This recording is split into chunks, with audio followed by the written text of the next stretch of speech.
Hey, shalom, shalom, mishpocha. Welcome to another edition of Ray Bash's Ramblings, where I'm going to answer the question, did Yeshua celebrate Purim?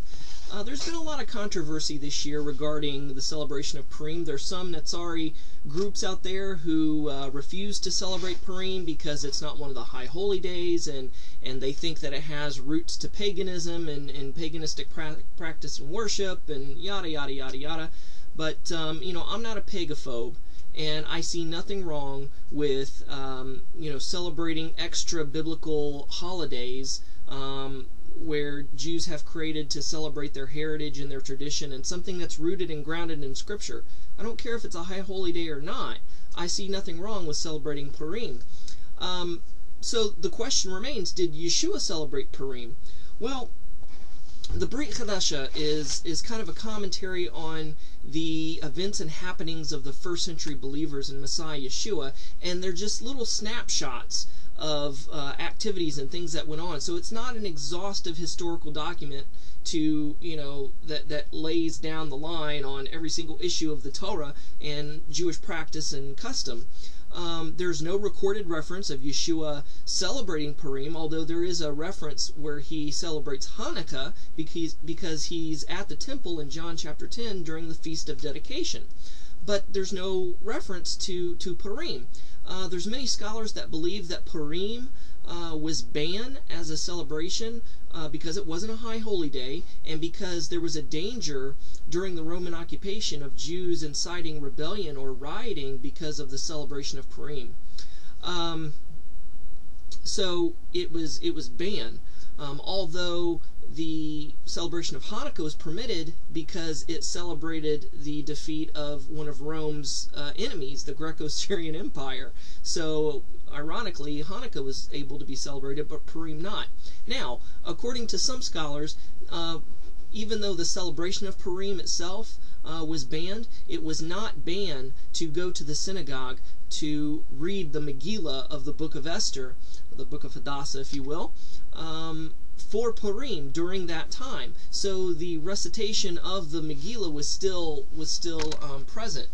Now, that being said, knowing that Yeshua was a Torah observant, Torah obedient Jew, it was his custom to be in synagogue every Sabbath, and that's clear. He even read a half Torah portion, which he basically was one of the ways that he proclaimed himself as being Messiah. He celebrated Hanukkah. We see him celebrating Sukkot on the Mount of Transfiguration. We see him celebrating Passover. We see him celebrating all these things. So he not only did that, but he also kept a lot of the customs and traditions of the Jewish people, where he had the Passover Seder in the way that Seders are pretty much known to us today. Now, it's not a scriptural command that you have to keep these the Passover Haggadah, the Siddur of the Passover, according to tradition, but yet Yeshua did that anyway. There's a lot of other traditions that he kept, and I believe Purim was one of these traditions that he kept, because it was expected of a Jewish person back then to participate in the activities of their culture and of their community. Now, let me see if I can't find you a scriptural reference which I believe indicates that Yeshua kept Purim, because it says in the book of Esther, the book of Hadassah itself, in chapter 9, verse 28, I believe it is, it says, "Consequently, these days are recalled and observed in every generation, by every family, every province, and every city.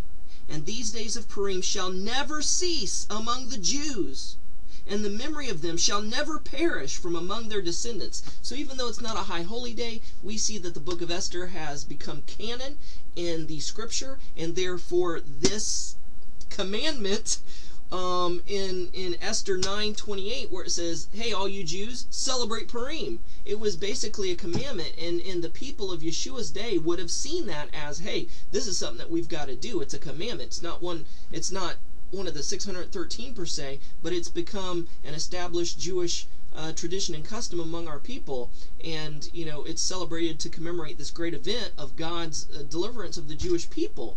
So, even though there may not have been the Purim celebration as we know of it today, where we dress up in costumes and we act real silly and act real crazy, it's very, very safe to say and probable that Yeshua did go to synagogue to hear the reading of the Megillah of Purim in commemoration and in celebration of Purim, as they were permitted under Roman law to celebrate Purim.